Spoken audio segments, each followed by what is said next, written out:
As you guys know, we're doing things differently every single time. We're learning how to do things. We've got new cameras. We've got new systems in place. Patrick's going to be controlling the iPad, which is beaming over to an Apple TV. I can almost guarantee you something's going to go wrong. So we have a surprise for everybody who wants to be involved in this. But we have 10 images that I have queued up that we're going to critique from the last contest.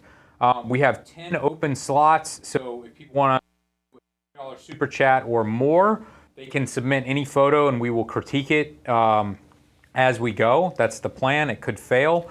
I realize that it maybe this is not going to work, or we're going to run into issues or whatever, or people are upset that we're trying to get money or whatever. That's not totally the case. But we will be giving everyone who donates to the Super Chat a gift at the end of this to make it worth your while, because we know that this is a test. Anyone who's watching this on fstoppers.com right now, click on over to YouTube and you can join in with the live chat and be a part of this as well. I have no idea how many... Uh-oh, your audio is cutting in and out. Really? Really? How is mine? I haven't said a word yet, so maybe... We have problems already with audio. Audio cutting. Lee's mic is going in and out. I think it's reacting to a buffered head. Maybe. So one issue, these are like touching each other now. Interference from the labs.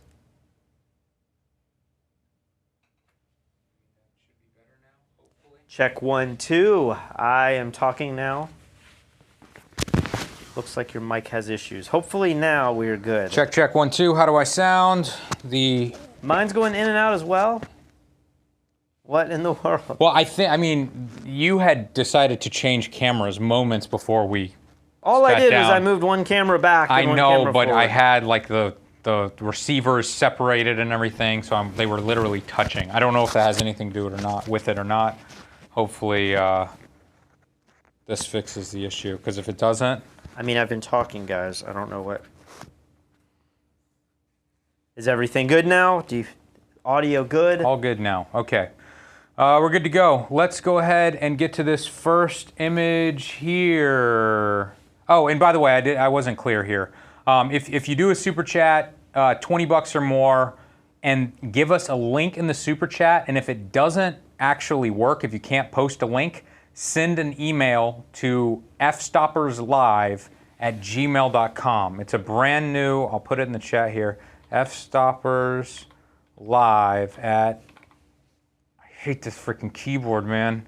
It puts like the up key right next to the shift key. I hope people aren't drinking every time something goes wrong at 2 o'clock on a You're Sunday. You're gonna be drunk already. fstopperslive@gmail.com. We'll grab it out of that email. Like I said, this is a test run. We don't know how well this is going to work. All right, let's go As ahead. always, Yeah. First image is the highest rated image. You're Yep. going to win a free tutorial at fstoppers.com/store.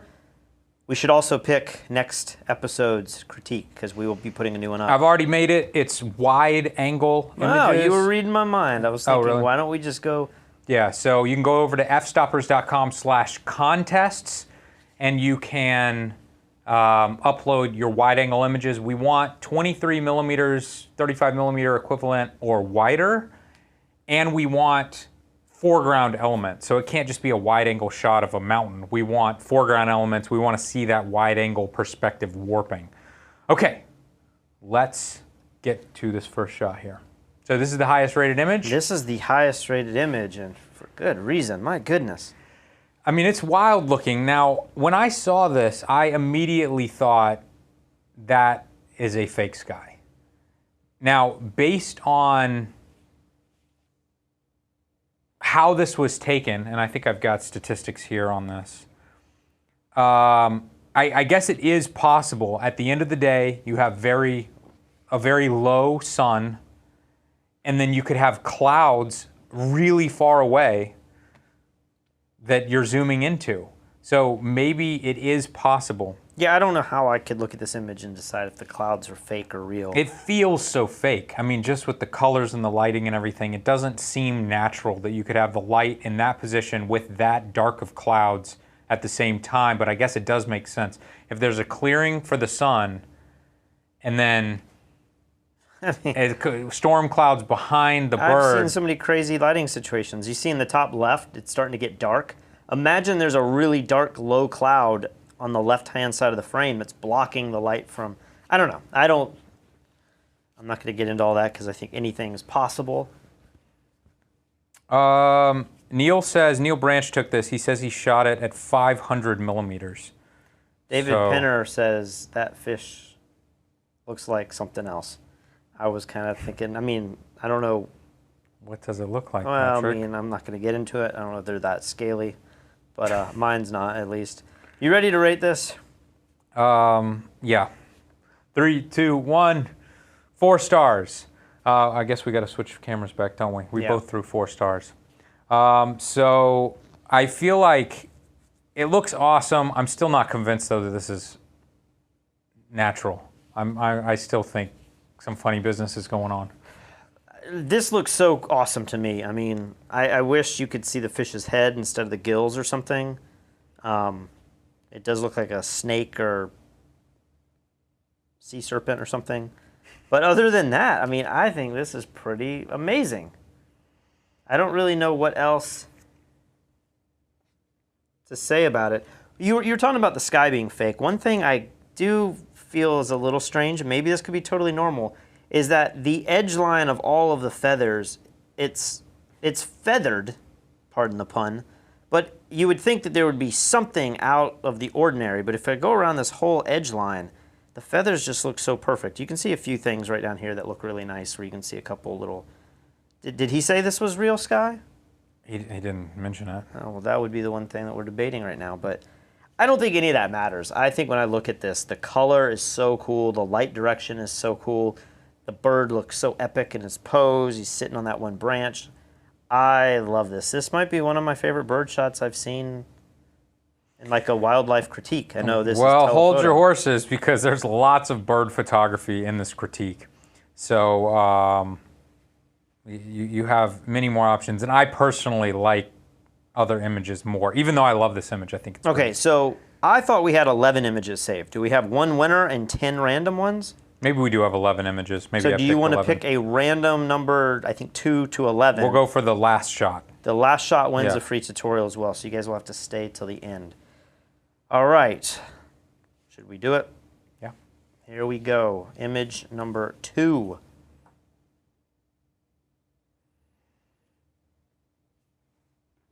There's got to be an easier way to have one button turn both those off. I know.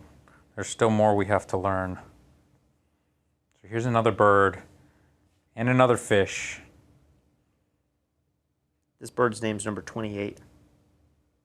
Now, in a way, I mean, could you say this shot is much more difficult to get? I mean, the bird has literally just caught this thing. There's water flying. But at the same time, I don't think it has nearly the impressive lighting that the first image has. That other fish has no idea how lucky he is. Oh, I didn't even notice another fish down there. That's wild. All right, you ready to rate this? I think I'm ready. 3, 2, 1. I'm going 4 This again. is a high 3 to yeah, me. high 3. And when I compare this to the last shot, I think the last shot is really spectacular. This shot's amazing too. I guess this is such a weird thing to say, but because this bird is tagged, it just makes me feel like, would this be published in National Geographic? Would this be published in the highest level of print? I didn't even It notice just kind of that. feels like I'm watching a trained bird or a bird in captivity. Yeah, that's a good point. Do this over and over again, and that, I feel like that shouldn't change my opinion on photography, but it does. The photography element of this is incredible. I know. But just knowing that little backstory, it just makes me feel like, oh, it's not like you were just out there and you caught this. This bird probably does this day in and day out. Now, you know how there are these unspoken rules in different genres of photography about, like, in landscape photography, they don't like shallow depth of field, right? I mean, Yep. they want to be able to see the blade of grass right in front, and they want to be able to see the stars. In sports in the background. photography, if you don't land the trick, the image gets deleted. Yeah. So my question is, with bird photography, how much motion blur is acceptable? Part of me says I feel like the motion blur in this image is right. I like is good because you don't have enough blur to where the bird's head is out of focus.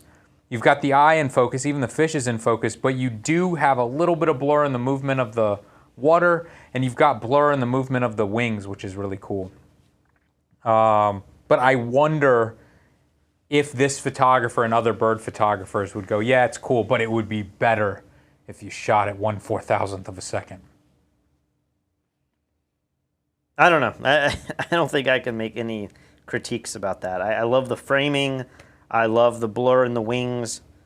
I think everything about this is great. All three animals in this picture have good head positions.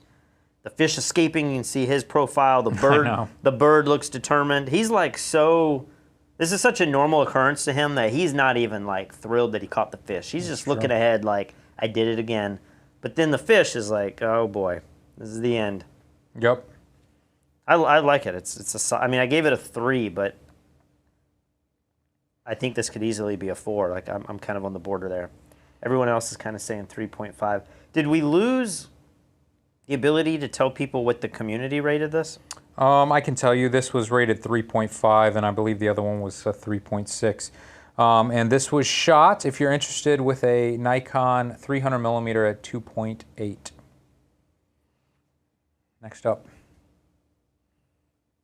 Here is a totally different image.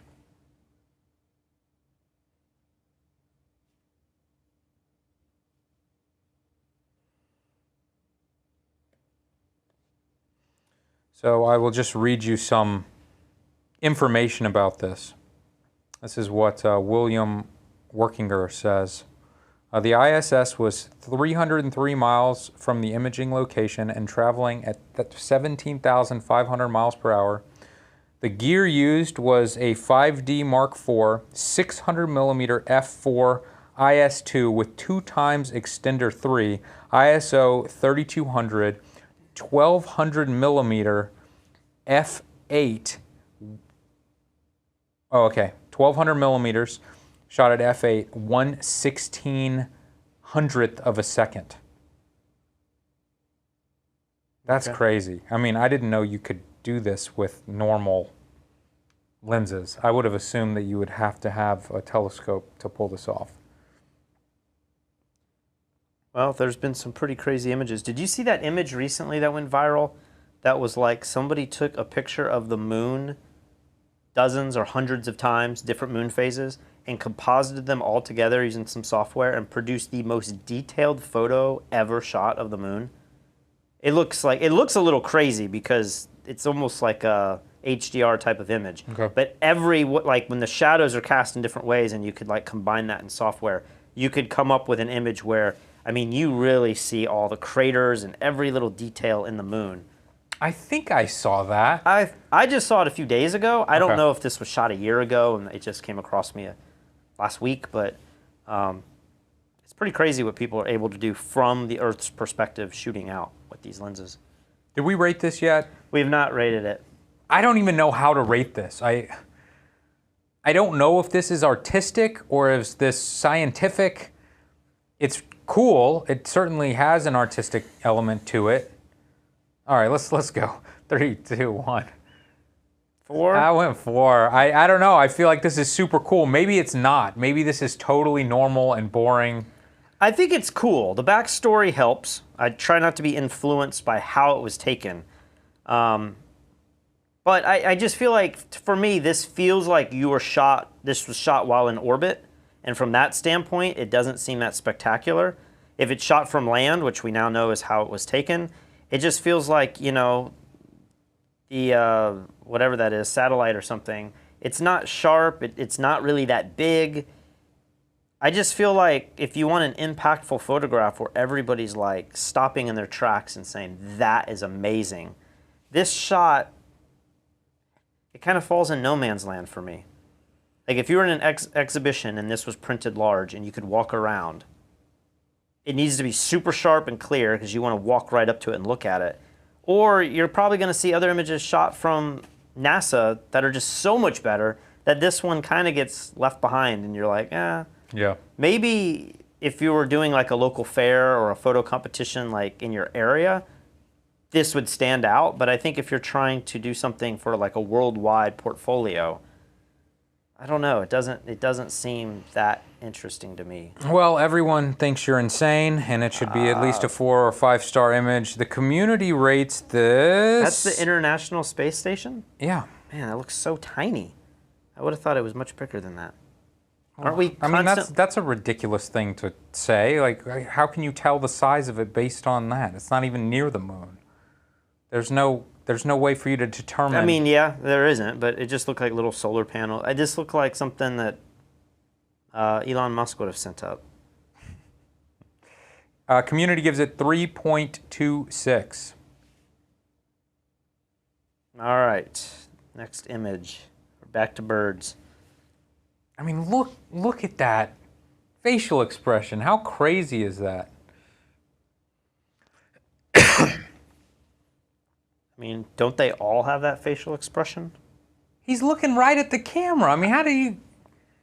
Again, I mean, this... Is he a deer in the headlights? This could be a captured bird. You know, we went to that bird sanctuary that had owls and stuff, and they put the tags on them, and then they could send them off to go grab food, and they'd come right back. And so that's when it's so tricky. It's like it's cheating because the birds have an owner, and the birds know to look back at the owner and everything. So I don't know the story behind this image, but I find it to be a pretty amazing shot.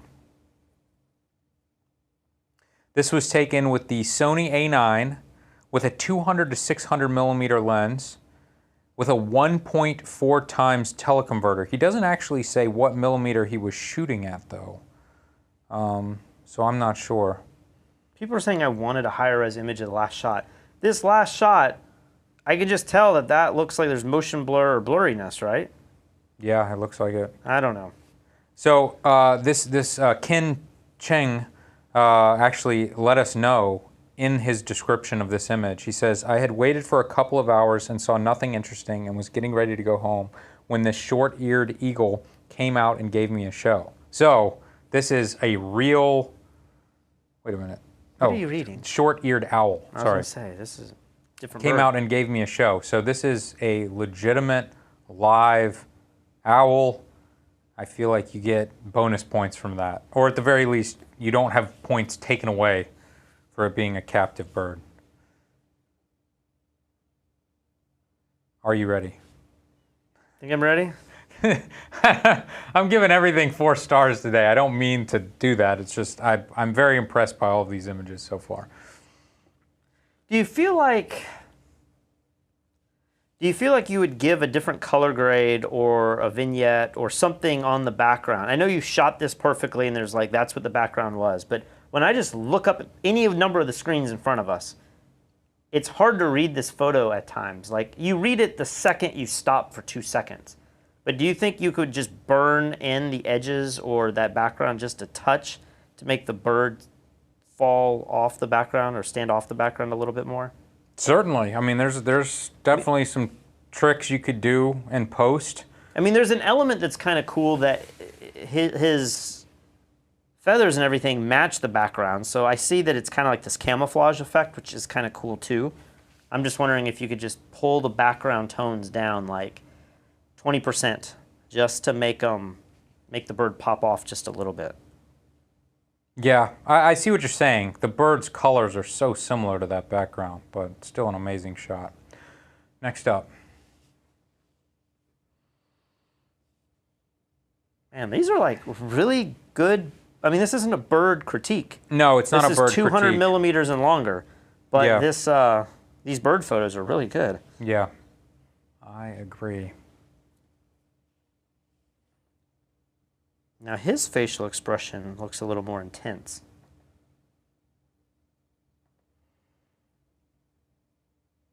How big those pupils are. They do not constrict in light, do they? Or is this shot in really low light? Let me see. I should probably have some info here. I love this system. I mean, his pupils are dilated too, and that looks much brighter. Maybe So that's just what owls do. Robbie Keane took this, and he failed to give the info that we all want. He said this is a northern pygmy owl, and it's giving him a dirty look. But he didn't let us know what lens this was shot on. I really like this system, though, where you're kind of pulling up the images, and then I can pull up the info about the images. Normally, we just have to guess. This is what everybody's always wanted. Yeah. I don't know if I like knowing the info before I rate. Okay, well, that's fine, but we could talk about the info afterwards. Because I've always said you shouldn't need the info. I was watching something last night, and they said, if you have to explain the joke, it's no good. And I'm like, it's the same thing with photography. If you have to explain it, it takes away something. It doesn't mean it's not any good, but it takes something away. Maybe. And then once you have the background information on an image you already love, it just escalates it even higher, I think. Maybe so. You know what's driving me crazy about our framing here? Like, you didn't zoom the camera in enough. So instead of me being over here, yeah, I'm like in this frame right here. And this is why we don't mess with cameras right before going live. Did we rate this?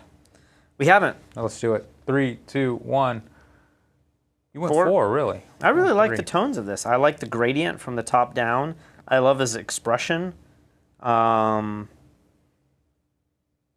framed up really nicely. Like, it's not a bird in flight, and he's not, you know, acting as he's not going after prey and stuff. But I think for what it is, it's a really nice bird shot. I think it's just a beautiful, simple shot. I can like simple beauty, right? Yes, you can. You should probably refocus as well. One thing I've never liked about this is I don't like ever having my hand go behind something, but there's no other clear place to put the picture-in-picture that makes it look nice. Somebody said that this makes it almost look like it's sitting on a TV. Yeah, we totally planned it that way. If we could just make like a chrome bezel, can we do that? Can we put like a bezel around the? You don't like bezels around them. You're all anti-bezel. Well, if you add a bezel on there, you're just eating into more pixels. I want people to be able to see it big and see us. 2 pixels that just make it like. Let's get back to the show. All right, so we both rated 4. What are your thoughts on this? I think I gave this a 3. I feel like it's a great shot, but just because of its simplicity, I'm not blown away. I feel like the lighting's great. Don't love the background.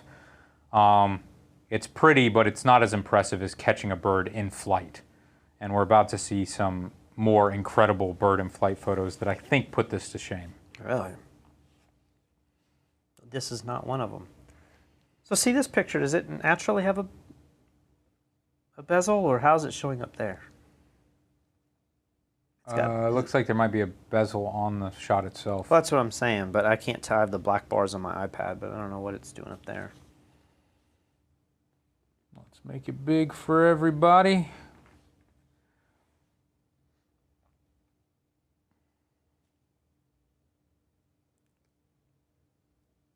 I always hate having to judge these pictures and critique them when they're like low res, because I can tell how not sharp that is, but I'm giving the photographer the benefit of a doubt here. I'm saying that this is a sharp image, but it's just such a low res that they uploaded. Do you care to guess, and I don't know that it's really possible to know with something like this, but do you care to guess what millimeter this was shot at?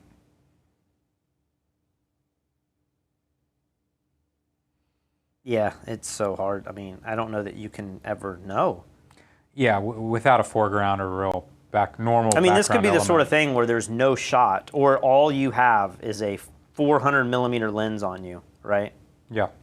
And you say, man, there's just no shot here. I got this ridiculous lens, but this is a really pretty scene. And then you look way out there, and you're like, there is some really cool tones way out there.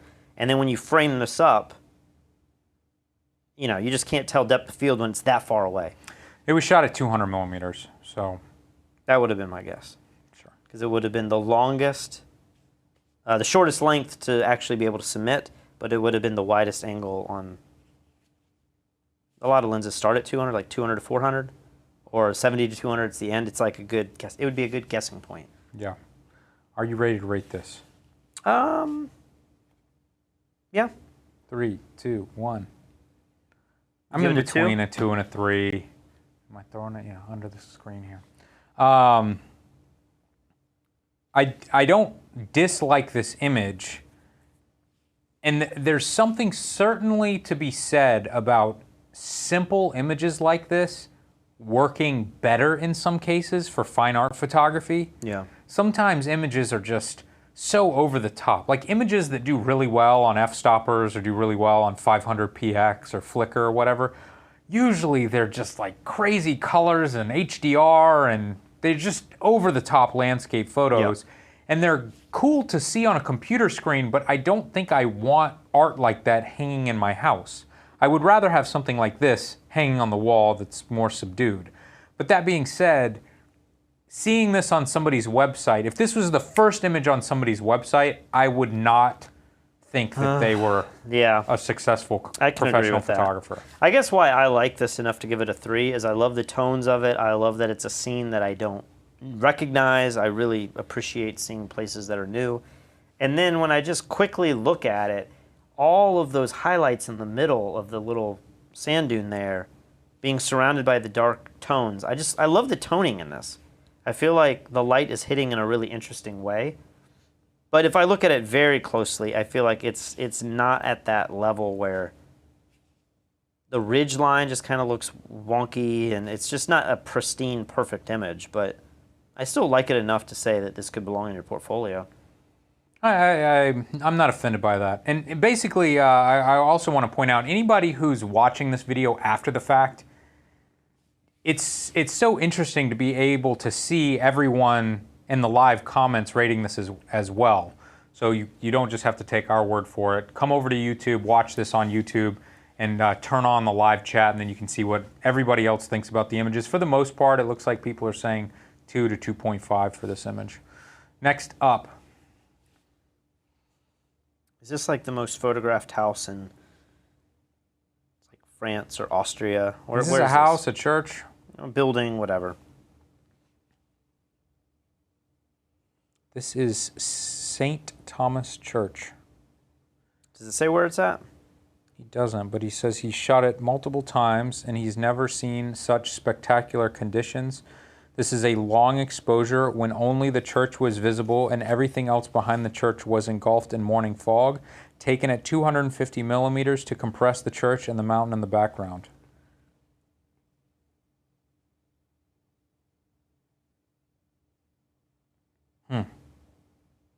I feel like potentially this image could work with and without the mountain. Just make it white on top? Yeah, and maybe crop in a little bit, something like that.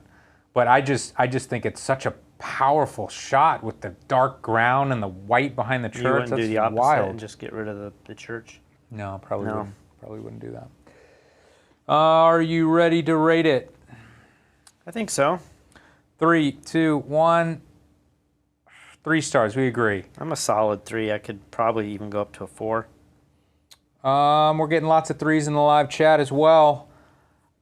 I mean, this, potentially out of everything that we've seen so far, I think this is the type of image that I would want hung on my wall. If you were a doctor, would you put this in your doctor's office? I don't know. It feels a little creepy and like death. So if you're a nursing home or if you're a morgue, yeah, not that. Funeral home, this would be the... I don't know what vibe this fits. This is kind of like a haunted house picture, but I don't know. There's something really beautiful about it. If you printed this large and put it in a really airy room with white walls where it's just always bright in there, I don't think it would have a creepy vibe to it. Yeah, maybe not. Maybe not. All right, we ready to move on?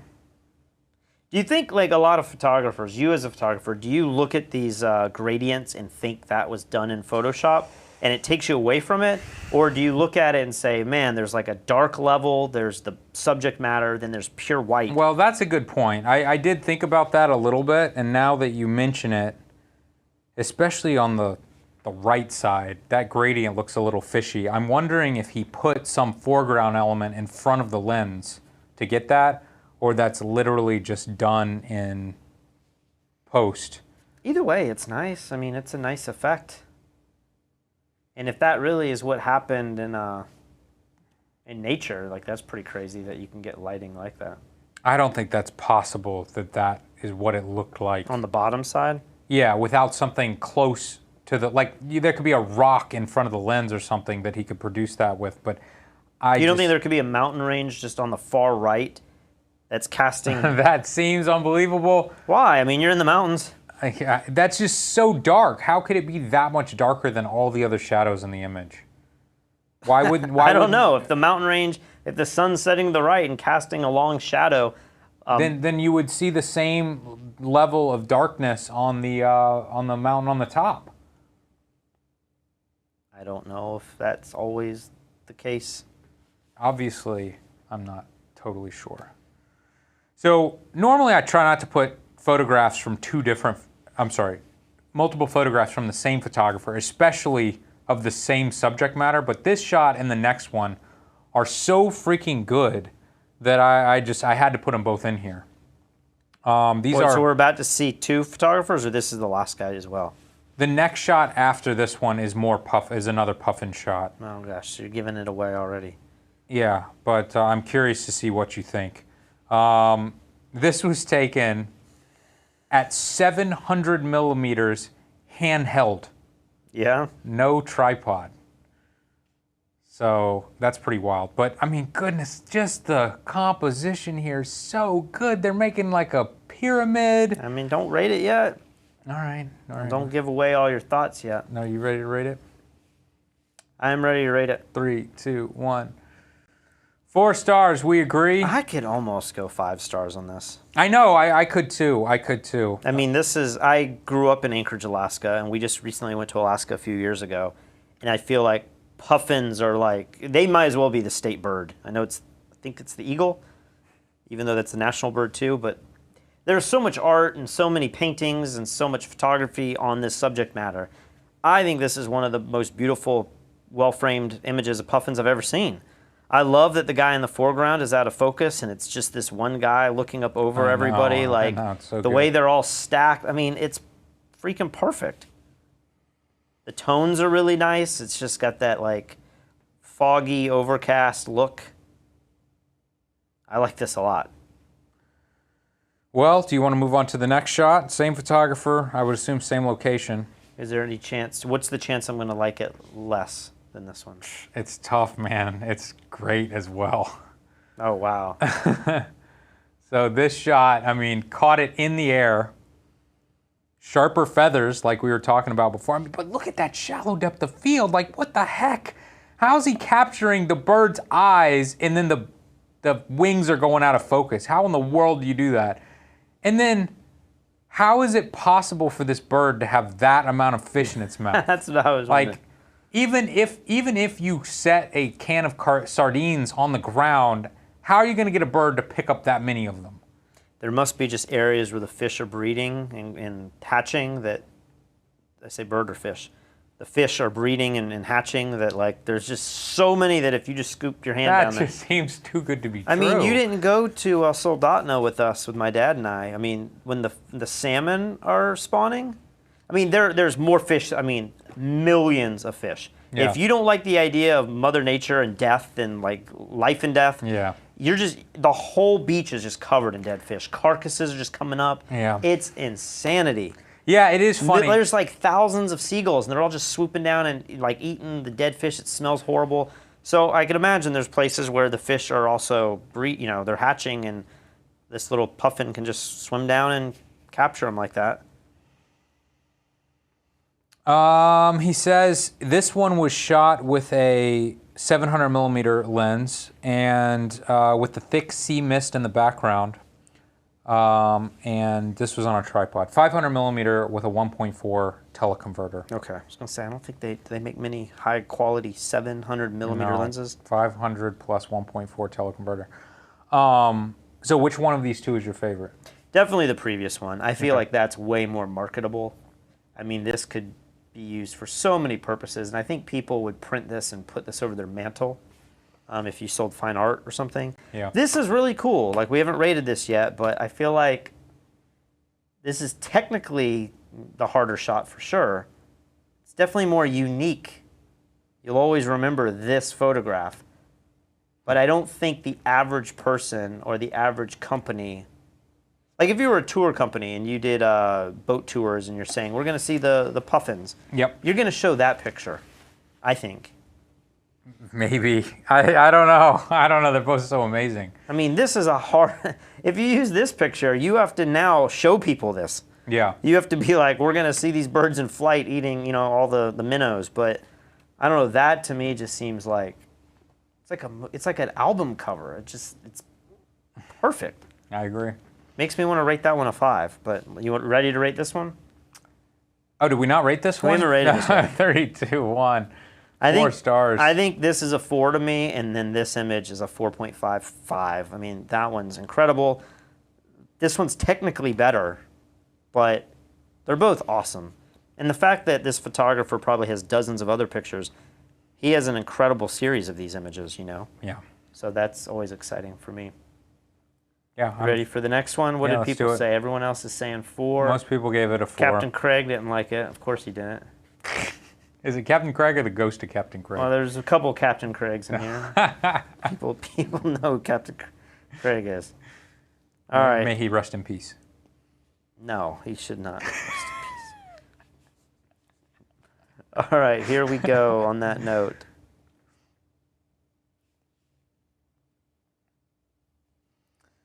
Do you want to know the stats on how this was shot? Let me come up with my mental rating.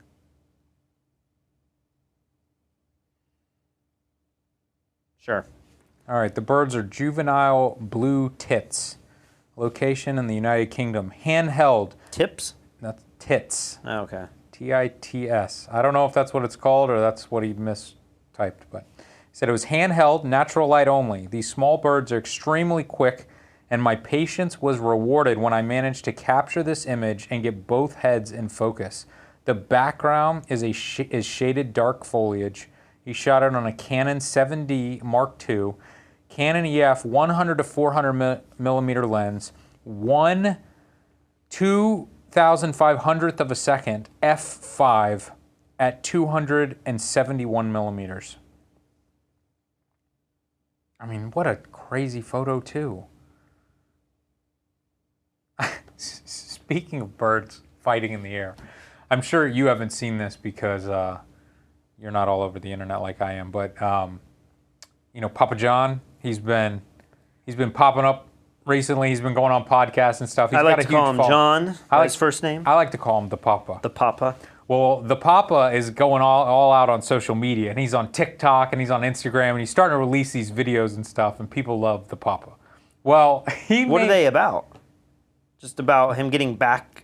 It'll be about like this video that he just posted on TikTok is like welcome to my crib video, and he made this montage of his house, which is insane. And he basically just invites people into the foyer of his home and then teases them that like, you gotta subscribe to see what else is in this house. But basically you walk into the Papa's house and there is a sculpture of 2 bald eagles, I think it's bald eagles, that's literally gotta be, I don't know how tall, like 15, 20 feet tall, right when you walk in the door. Yeah. And it's 2 birds mating, and this is apparently how they mate. They fly up in the air, hook up, and then fall to the earth as they're mating. And he was like, I bought this. It's not just a sculpture, it's also a clock. So 4 times a day they spin as they're having sex. It's the most outrageous sculpture I've ever seen, and it's like the centerpiece of his entire home. Well, you haven't seen the sculptures in John Podesta's brother's house. I have. Those are more outrageous. They probably are more but outrageous. I think John Schneider, does he have he's in Louisville, right? I think he has Who's the largest. John Schneider? Is this the Papa? Yeah, it's All the right. Papa. I think he's got the largest house in Kentucky. His house looks insane. It looks insane. So anyway, look this up. It's pretty funny. So do you think that's what these birds are doing? I don't think so. They seem to actually be fighting, but it reminded me of the Papa's sculpture. I don't know if I should even say this. You know how some people, they do the self-asphyxiation thing, Do Do you think that's Where is this going? Do you think that's what the birds are doing? Like they go into free fall because it like escalates the process? Well, it's got to be more thrilling. I mean, maybe that's why they do. I don't know. I just thrown that out there. We have people who could answer these questions. That's true. There's a lot of bird photographers watching right now. All right. Are you ready to rate this thing? Yeah. All right. 3, 2, 1. I don't know. 3 or 4. I don't know. I think it's an incredible photograph. Definitely belongs in your portfolio. But if I have to rate, I mean, this isn't a bird critique, but there's so many amazing bird shots in here that I'm just holding this one up to those. And this one seems to fall a little shorter than everything else I've seen. But if we asked people just to do bird photography, I don't know how we got so many good bird photos by making a critique about 200 millimeters or longer. But when we do bird critiques or wildlife critiques, I feel like some of the bird photos fall far lower than these. Yeah, so, it was weird. I was expecting more sports photos, and we got some, but most of them were just kind of crappy. Yeah. But yeah, I was expecting like, where's the good basketball shot? Where's the good football shot or soccer shot? Well, you know, I've been taking these pictures of petals, and I've been shooting right around. I mean, I can handhold and shoot down and get 200 millimeters. So I was thinking, and you're short. Yeah, I was like, are there any product shots? I mean, you could put a product on a table and shoot 200 millimeters. Well, you know, the other thing that I expected Is there any good headshots? Was just portraits and headshots. My favorite lens, period, is my 70 to 200. And any chance I get, I'm going to shoot at 200 millimeters. I'll do portraits, I'll do family portraits, I'll do wedding pictures. Like, I do everything at 200 millimeters. Yep. But there was very few submissions like that. It was a lot of birds. I wonder if people just, it got planted in their mind. I was thinking of submitting something that was not anything that we've mentioned that could have been 200, just to like push people to think, hey, you could do this. But I'm impressed by the bird photography. Yeah. All right, here we go. Oh, a landscape.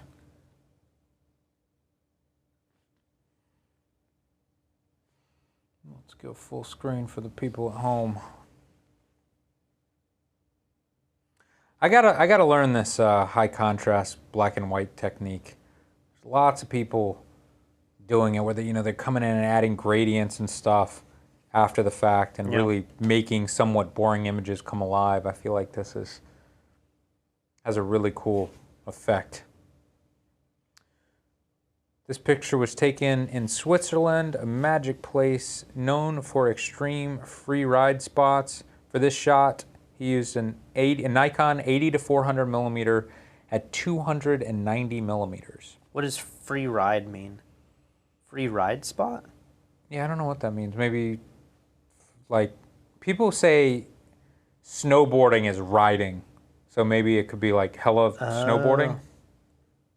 I have to say, Switzerland, like, I would love to go back to Switzerland. That is one of the most beautiful places I've ever been. We've never done a photograph in the world there. But like Interlaken was at the base jump capital of the world. So we just got our first super chat for a critique. We'll add this next. Thank you very much. We will make it worth your while. What is our friend's name? Drawing a blank. I mean, he's not that good. Oh, clever. Look what he did. He just put a space in between the .com, so YouTube didn't know it was a hyperlink, and then you can put hyperlinks. Smart man. Interesting. Smart man.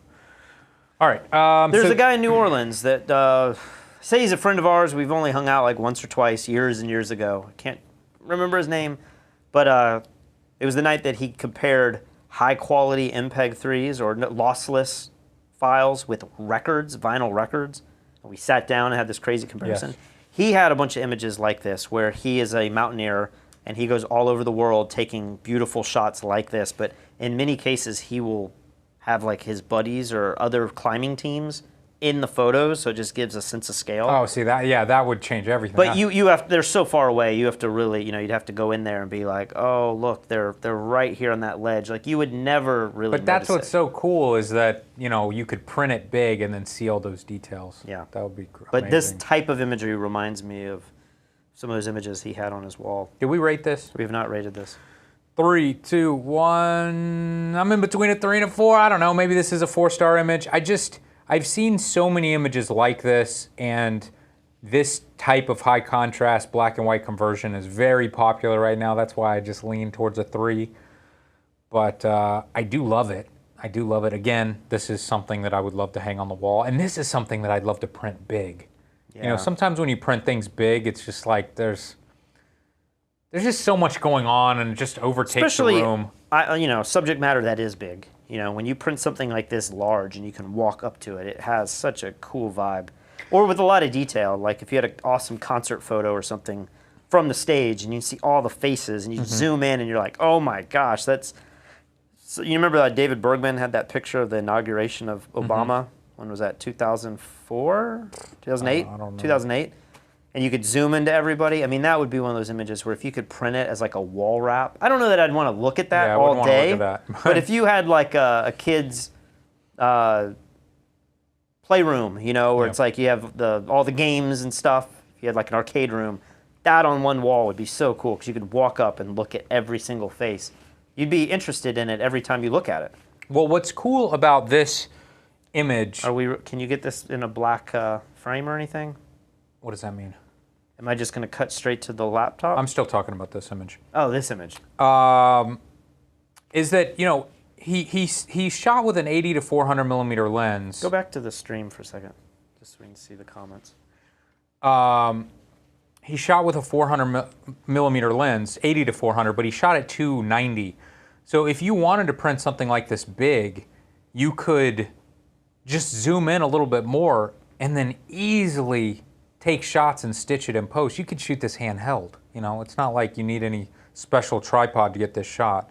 So as long as you got cool lighting, you basically have unlimited megapixels with a lens like that.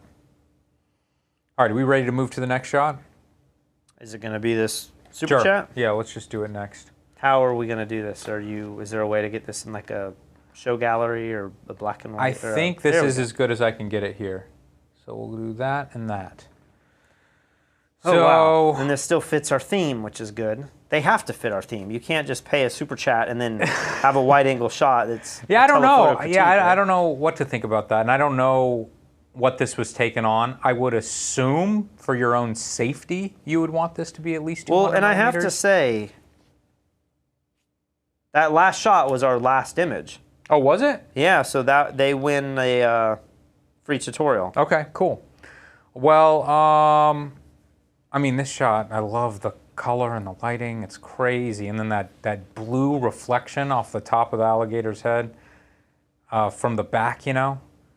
And you know everybody's favorite thing when you call something an alligator, their favorite thing to say is, actually, it's a crocodile. It's not an alligator. Apparently, alligators don't even exist. It's just a crocodile every time.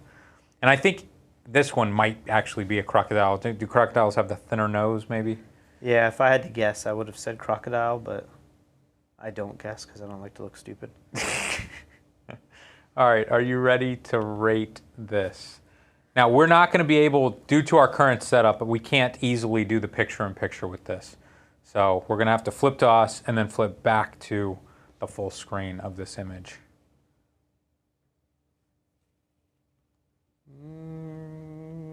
I think I'm ready.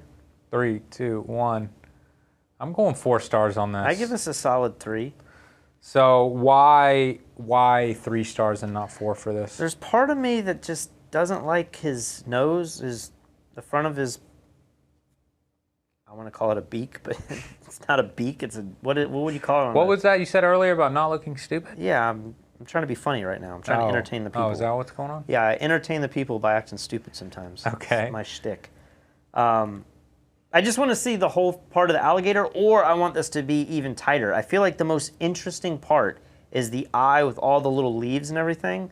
I keep going to the top right of the frame with that little vignette, and I just feel like it's. I see why you did it. It's balanced. It's got a nice flow through it, but maybe I would want it just to go a little tighter, to make it like a deliberate cutoff on the right. Yeah. It's definitely way more interesting than just a crocodile without all the plants. I know. He's just floating. Like, that's what makes this image. And the colors are so good. I mean, you've got the greens and the yellows and the orange and the blue coming from the back. It's just wild.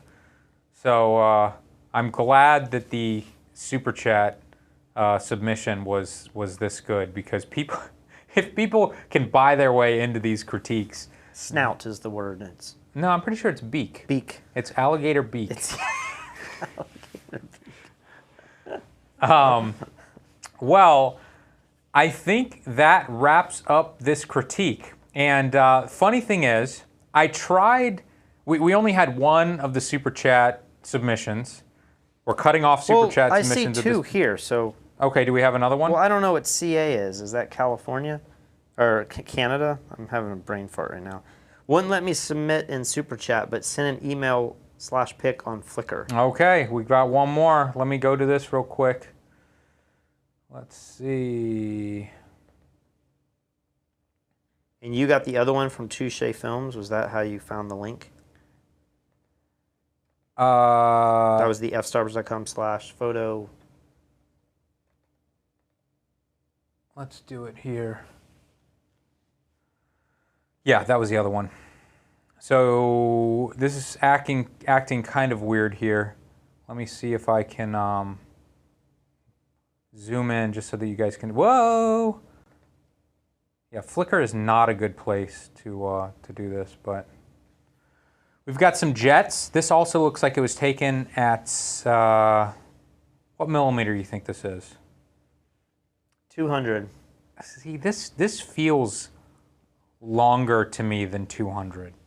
This feels like 300 or 400 millimeters here. And I would imagine if this is a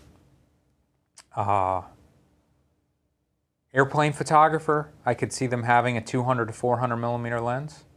Let us know in the comments.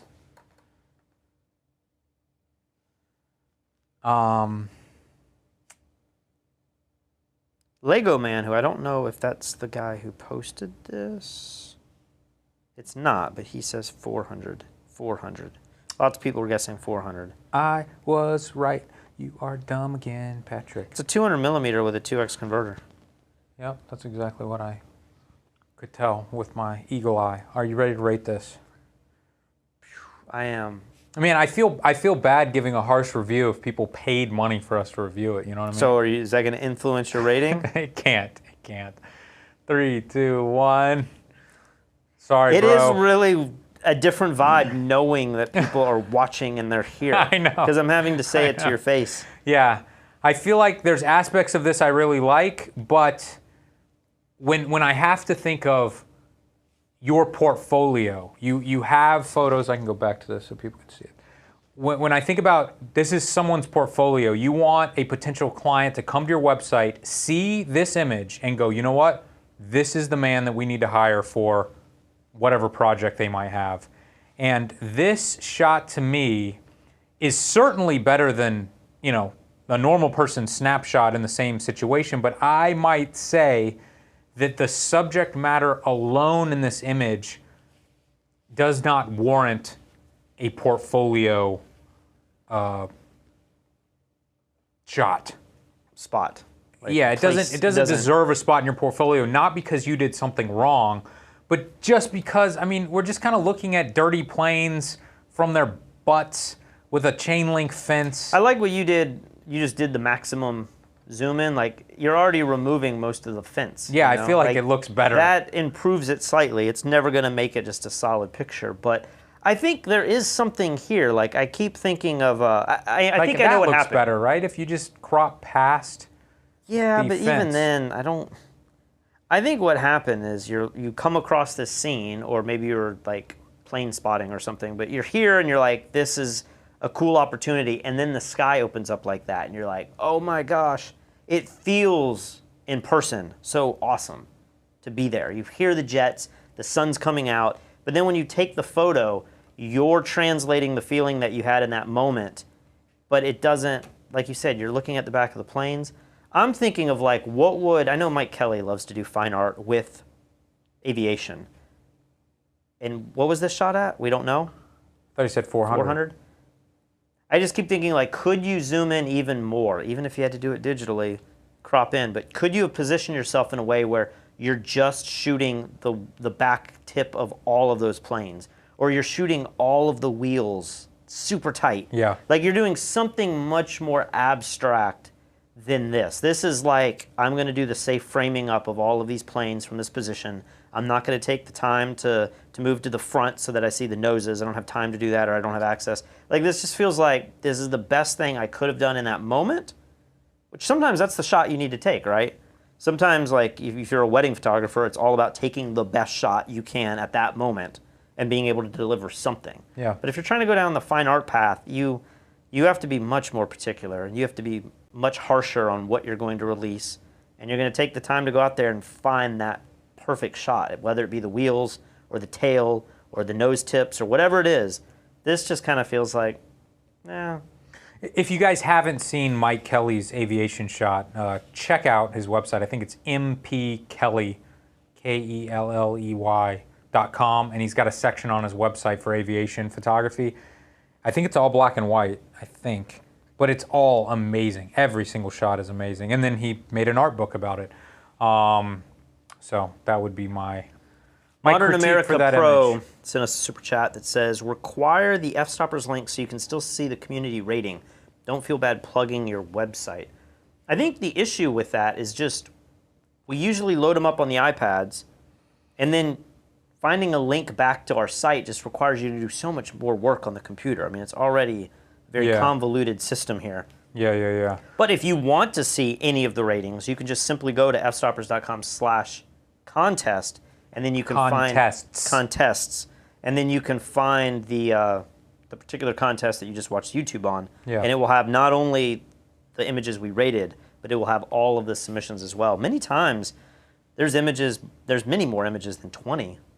That's just the limit that we put on it.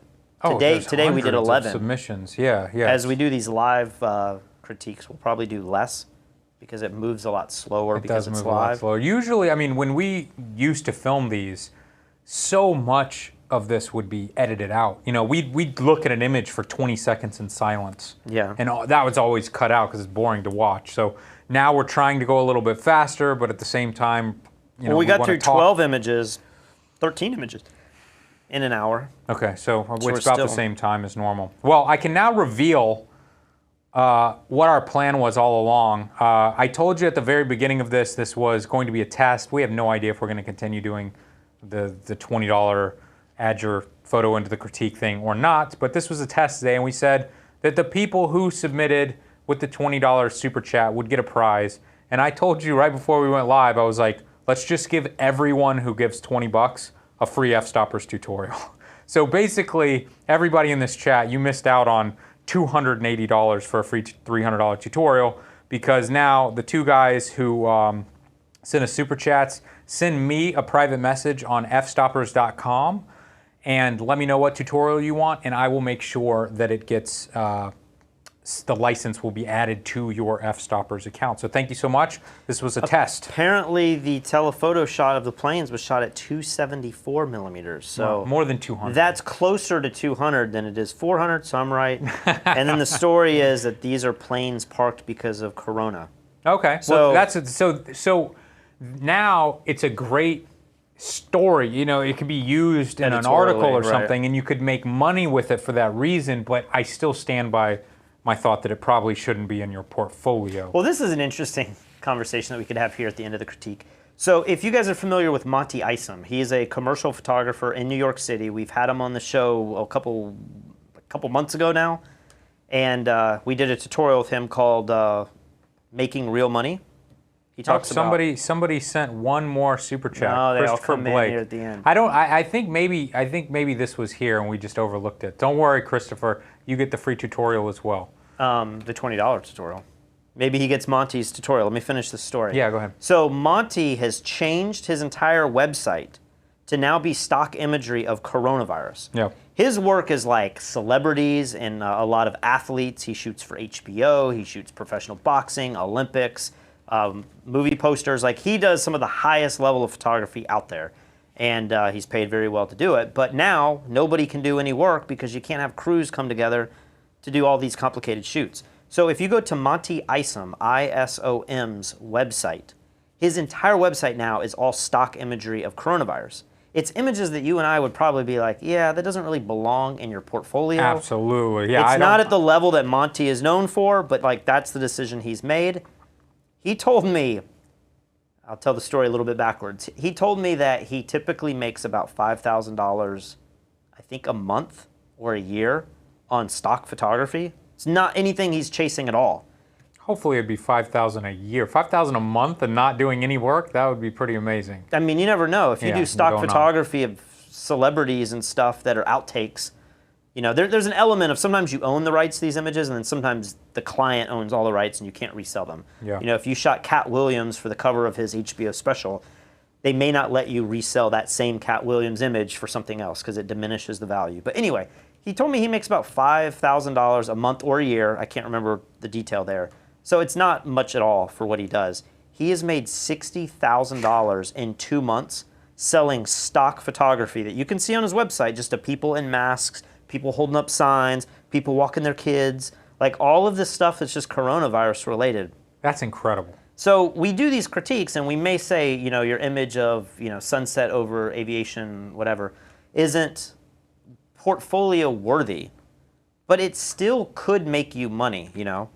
Absolutely. The problem with that image is it doesn't scream coronavirus. You know, if you had something else in front that just made it to where like people were like, that's the lead image, I think it would get in front of more people's faces. And, you know, there's definitely a marketing element to all of this. Right. Monty's choice is just to make his whole website now stock imagery, which is kind of crazy. But, you know, it just goes to show you so many photographers get discouraged very easily, and I put myself in that category. But you know, you just say to yourself, well, I've lost all my clients. Nobody's calling. I guess I just can't make any money. I guess I'm just going to sit inside and woe is me. And then somebody like Monty, who you would say is at the top of his game, shooting celebrities, lowers himself now to shooting like dirty gloves on the sidewalk. Yeah. And he makes 30 grand a month from it. It just goes to show you, like, anything's possible, you know? You just have to do the work. Did Noam ever tell us how much he was making shooting for Getty? I assume with Getty, he's like, I don't know Monty's whole story here. I don't know if he's licensing through an agency. A lot of times he's having big agencies reach out to him and say, we are producing a new commercial for a big brand. And we can't do a shoot for it anymore, but this is the story we're trying to tell. And what he told me that's also really cool is if you buy Monty's tutorial through Fstoppers, you get added to his secret Facebook group. He has been in there asking people in our group, hey, does anybody have images of Detroit empty? And then, you know, people will private message him and show him what he has, and then he relays those pictures to his agency, because maybe Monty doesn't have pictures of Detroit, and he's getting work for people in his Facebook group right now. Yeah. So when you watch these TV commercials and there's the Subaru ad, and it's got this message all about coronavirus and about zero financing, and we're going to help you through this. It's pictures from his Fstoppers community that's bought his tutorial. Yeah. How cool is that? Yeah, it's just awesome. It's really interesting how that works, you know. All right, we ready to critique this image here? This is our final image. And this is the final Super Chat submission.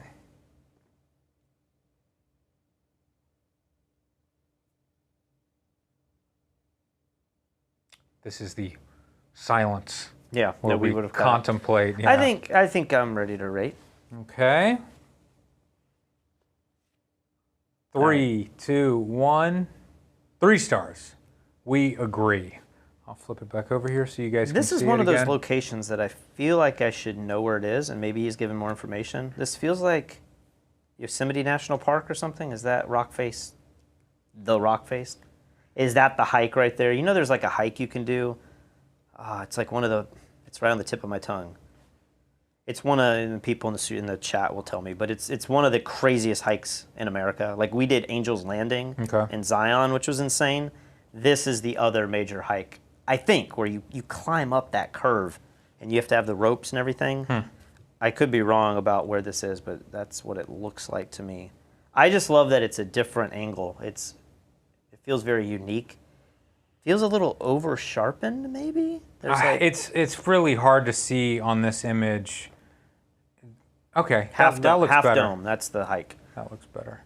Yeah, look up if you're curious. If you're bored, go to YouTube and look up Half Dome hikes. It's one of those where I want to do it, but it's like if the guy in front of you slips and starts rolling, everyone's dead. Yeah. It's maybe you can crazy. catch him and save his life. Yeah. So what I love about this image, I feel like the dead tree on the left completely makes this image. I think without that tree on the left, this would not even be an acceptable composition. But that tree on the left is holding this all together for me. Yeah, somebody's saying the dead tree competes with the dome. You're not able to zoom in like I can on the iPad, can you? You can't crop out the left. Stupid PC. And it's like every website acts differently, you know? So it's like I can just do this and then, Yeah. like, it just doesn't work well. Well, what did that do? It was like plus 110. Yeah, it's just, you know how the... And then can I move? See, like I can't move it around. Yeah. I can do this. I don't know. I think that light's so interesting that there could be a composition there without the tree. I don't know that I'd like it better from this standpoint, but I just keep seeing a lot of over sharpening. The whole tree's got this haloing around, which I think is a sharpening issue, not necessarily a sky replacement. Yeah. And then if I look down on the ledge where all the trees in the foreground are, there's this like washy haloing down there too. Or right around in here? Well, go to the right. Yeah, just down in that area. I just see like a lot of like little... That could be fog. I mean, it does look foggy back here. I mean, when you step far enough away, when I look at it from some of our smaller monitors here in the room, it looks great. But on this TV, and to be fair, this 65-inch TV we have is super contrasty. It's probably not the highest quality. Yeah. It adds just It even costs more. $400. Well, you have to tell them that. I think it's the cheapest 65-inch TV in America, but it looks pretty good. But it accentuates some of the sharpness issues, you know. Cool. Well, anything else you have to say, Patrick? Thank you guys for the we have somebody saying, can you do submissions. more super chat critiques? I've been trying to send a link over for 10 minutes, but keep getting an error message. I don't know what could be causing that. Okay, so I don't know what error message you're having, but it appears that Super Chat seems to be blocking people from putting hyperlinks. So you have to put a space somewhere in between the .com so that it allows. That's how the people got it in. And then we also have the an email address, fstopperslive@gmail.com, that you can send stuff over there as well. So I don't know if we're going to continue doing this. Like, I don't want this to be some ridiculous money grab where people have to pay us to critique images. But at the same time, it's fun to be able to have fresh images with people live. Yeah. But we can't just say, anyone email us. Like, there's got to be some barrier, and maybe $20 is the barrier to where we get a few of them and it's exciting, but it's not like we're making...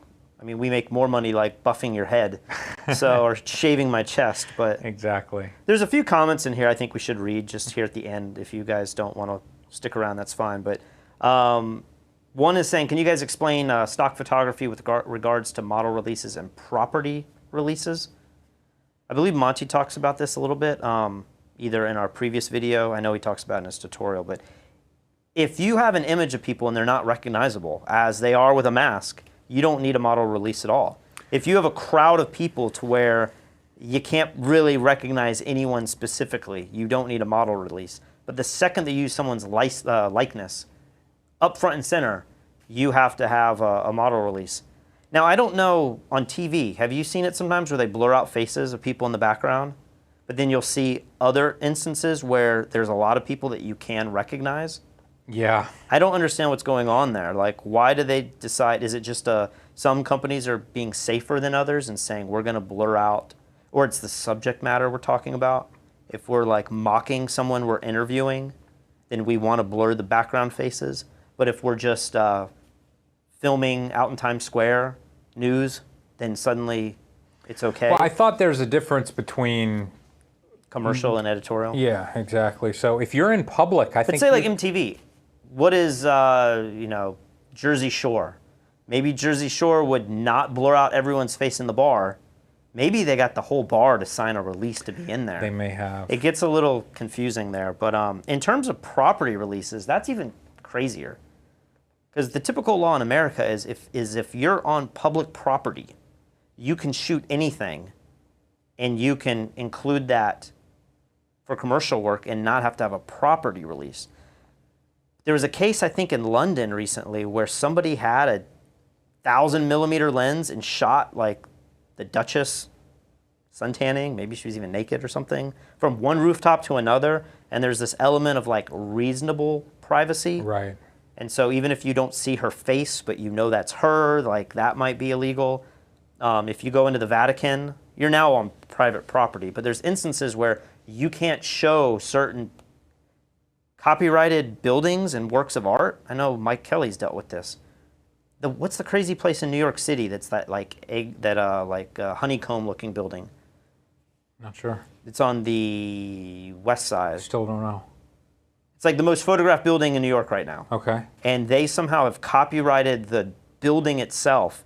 And I don't know what's happened legally with it, but you are apparently, they are able to use the likeness of that image any way that they want. Because Goodness. you have infringed on the copyright in the first place. Well, I've always wondered that. I mean, it seems like everything has some artistic element. A car design was made by an artist, a cell phone, a computer, all of that has been done with, some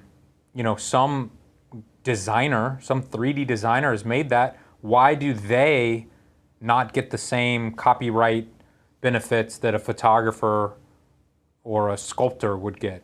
It doesn't make sense. So yeah, like if you, I know in real estate photography, architectural photography, if you take a picture inside someone's private home, but there is a certain work of art on the wall, you need to, like, in many cases, remove that piece of artwork because it is featured in the building. So it definitely gets kind of complicated there. we have one more super chat. To be fair to everyone, I'm not going to give you the free tutorial because I revealed that that's what the surprise is. So we will critique it though now, fair and square. Let's put it on here. What are your thoughts on this, Patrick? Oh wow, we broke the theme. We have a sports shot. I mean, this is what I was kind of expecting when we talked about telephoto photography. Good gosh, look at that tackle, man. Rugby is the most horrifying sport in the world. I've never really watched rugby, so I don't know the rules of, the NFL and college football now has all of these Concussion rules and stuff. Yeah, I'm drawing a blank right now, but leading with the helmet and everything, and you're ejected out of the game. I wonder what you can do. Well, there is an argument. Targeting is what I'm thinking. You can't target players, and it's a very gray area. It's like if you leap at them and hit them with your shoulder, it may not be a targeting call, but if by chance your helmet hit, and you're just like, man, we're making such split decision, decisions on these rules when people are just making themselves airborne and lead, it's like leading with the helmet. But that's essentially, you can't tell what direction this guy came, but I wonder what the rules are with rugby.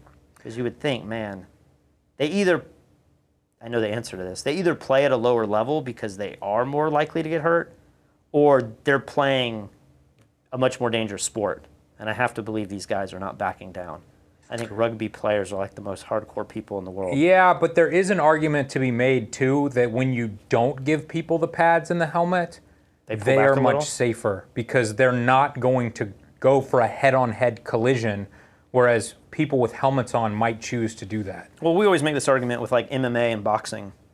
It's very hard to knock somebody out with boxing gloves because they're just so big. But because of that, these boxers are just taking these blows over and over and over. Where in in MMA, you'll see a couple blows to the head and you're like, how did he withstand that? Yeah. And maybe he only took 3 blows to the head the entire fight at that level, Well, I think the dangerous thing about boxing is that when you can no longer defend yourself in boxing, they let you take a knee and they count to 10 in slow motion and then let you recover and then continue fighting. That's where the concussions are, going to get so bad. At least in MMA, the second you can't defend yourself, you're out. But anyway, back to this. Are you ready to rate this image? I am ready to rate it, yes. 3, 2, 1. Between a 3 and a 4. So am I. So I don't know anything about rugby and I don't know anything about these characters, players. But if these are like the most famous players in rugby, all of a sudden this is a 4-star image. If this was taken as the winning play that happened right at the buzzer, now we're talking about a historical moment. Maybe this is a 5-star image. You know what I mean? In terms of... If he fumbles, I don't know if, I assume you can fumble in rugby. I don't know if it's called that, but yes. If he fumbles like seconds after this, it's like now... I don't know, I guess it could be. It's like this is the play before the fumble, but you got to have the ball like just leaving the body, you know? It's like the frame that happens a second later. I know, but in terms of what they have captured here, I can't really fathom it being much better. Yeah. This definitely, I feel like, it may not be the shot for your portfolio in the sense of like, this is the shot, but most definitely it's the shot that will get you on the sidelines in the future. So a lot of these images will just work as a way for you to get access and to get hired for other events and other, you know, a lot of these sporting events, I mean, each company has their own photographer out there shooting just for them. Some people are shooting for The Wire and they're uploading everything. But in many cases, you know, you might be shooting for DHL. One of the sponsors might have a photographer out there, you know. All the teams have photographers. If you are shooting for, you know, the city and the, you know, the organization, maybe you're shooting for the team, everybody out there has a press pass. And so if you are trying to always compete for that, people are going to see this image and say like, oh yeah, you're the guy for it, you know? I agree. I mean, I think it's an incredible image. I mean, maybe it's the best rugby photo I've ever seen, but I don't sit around looking at rugby photos that often. Yeah. Somebody is saying, a lot of people are saying that a great example of a property release or a public place that's copyrighted is the Eiffel Tower at night. I don't know. I've heard of that. I don't know the distinction there between during the day it's fine. Yeah. But at night it's probably like the company that does the lighting has copyrighted the lighting that they've placed specific. It gets a little crazy, right?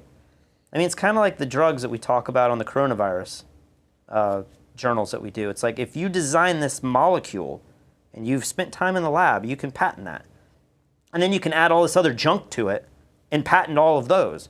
And some company or human being can own the patent for all of these things you can't even see, but they've been designed. But here it's like, is that any different than you've taken a sculpture that's been there for hundreds of years and then you've added lighting to it and you can copyright the lighting arrangement that can be shot from public property? Like, it's all just this gray, weird area. You know? It's very strange. Remember all the thing with the Sistine Chapel?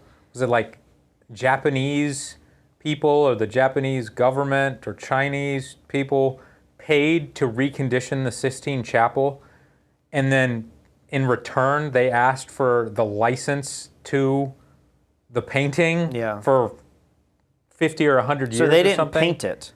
Michelangelo painted that? But I think so. They restored it. Yes. And the way they restored it, and maybe it's even the way they lit it.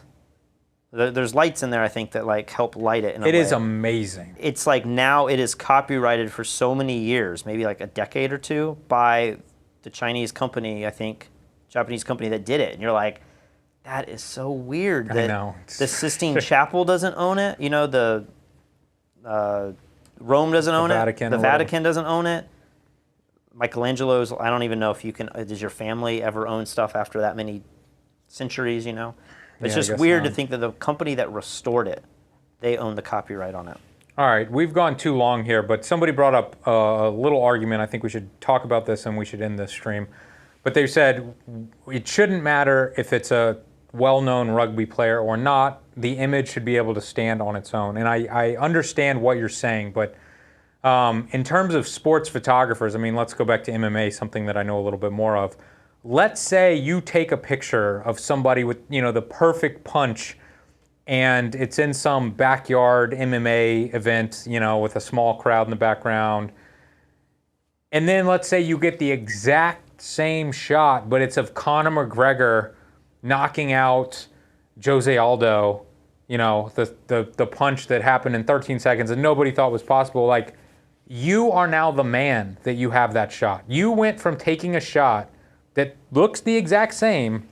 Technically the same trigger finger, like everything that went into it's like the but same you skill. shouldn't even put that first shot on your website. Two, now you have taken one of the most valuable sports photos currently in existence, at least for a short I don't know time. if it's fair to say you shouldn't put the first one on your portfolio. You are always working to get a portfolio that is stronger and stronger and stronger. Sure. But they're not equal images. Right. Just because someone's not famous doesn't mean that it's not a good photo, but the second that somebody's recognized by a larger audience, that image is now worth more. It's the same reason why if you shoot a celebrity, even if it's like not that great, it's a 3-star image. You got to put that in your portfolio, right? Because many people are going to look at your portfolio and be like, "Oh, you've shot Robert De Niro," even if it's like not the Robert De Niro photo, but like you've been in his presence. I'm not talking about like a shot where you were at an event. No. I'm talking about like you clearly had him in your studio for 10 seconds or the red carpet, and you were able to do something. Yeah. And you were in control of him for 10 seconds, and that's the shot you got. You know, we may say, oh, that's a 2 or 3. The lighting could be a little bit better, but but you got Robert De Niro or some cool character that people recognize. You should put that in your portfolio, right? Depending. I mean, I have seen horrible snapshots taken on red carpets that people pretend are portraits or whatever. I don't think I really meant to say red carpet. I'm just saying, like, you got to photograph somebody on the set. You know, sometimes you're on set of a movie and there's these photographers that just get to shoot. I forget the name of that type of photography, but you just get to shoot little B-roll stuff. Yeah. And you got a moment where you have a celebrity and you got them to interact with you and you just put a simple light up and like you did something. Well, it says something to the person who's coming to your website, who's considering hiring you. And if you have shot Conor McGregor or Robert De Niro, it tells them that you are trustworthy. Because, oh my gosh, look at the brands and look at these people who have trusted him or her in the past. And so it can be the same mediocre portrait, but if it's someone recognizable or it's like the President of the United States or whatever, I mean, a great example of this, Noam Galai took a really crappy picture of President Trump and put it up on Getty. And it's basically a snapshot of President Trump, and it's not a particularly good image. And I would say you shouldn't put that on your website. It's not a good image. But Time Magazine, I think it was Time Magazine, purchased the image and put it on the cover. So now Noam Galai, who took this crappy photo, is literally on the cover of Time Magazine with the president, and the president's tweeting about it. It's crazy. And that all has to do with who he shot and not whether or not it was particularly a good image or not. But you put that crappy photo that's now Time Magazine cover. I'd put it first. I'd put it with Time. Like it would be a tear sheet. It would not be the first image you put in your portfolio. Or the second one, you put your favorite best image, and the second image you see is Time cover, and you're like, whoa, who is this guy? And then by the third shot, you better have him, seal the deal. Right. But it does matter who the people are in your photo. Right. Like, if you don't have any people, you don't want to believe that, but it does matter. All right, guys, thank you so much for watching. We really appreciate it. For the 2 or 3 people who did the super chat thing before I revealed that we were giving away free tutorials, send me a private message on fstoppers.com. I will get you, and let me know what tutorial you want. I'll get that out to you. The next critique is already live? Yep, fstoppers.com/contests. If you don't see it, sometimes it's a little slow to come up. Just go to fstoppers.com. You'll see it. It was one of the last posts. I put it up. Wide angle, 35 millimeters and wider. 23. 23. And wider.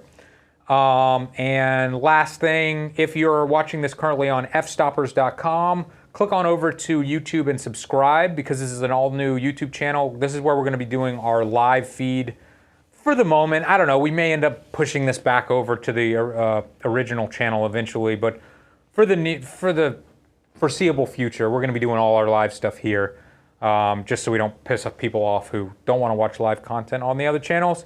Thank you guys so much. We will see you later tonight on the channel for another coronavirus journal.